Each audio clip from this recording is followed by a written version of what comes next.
Merhaba, ben çene cerrahi uzmanı Doktor Ömer Pirinç. Alınan doğru nefes, hayat suyumuz olan kanı temizler.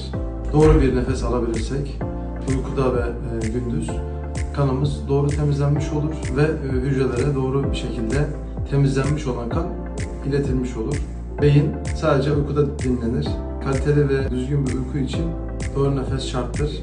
Horlama ve uyku apnesi bu kaliteli uykuyu engelleyen bir durumdur. Aynı zamanda eşimizi ve oda arkadaşlarımızı da ciddi rahatsız eden bir durum. Bu konuyu ihmal etmemek lazım.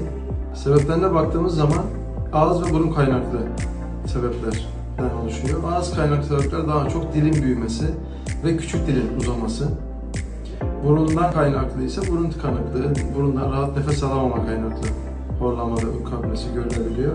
Horlama daha başlangıcı oluyor. Uyku apnesi ise horlamanın daha ileri durumu.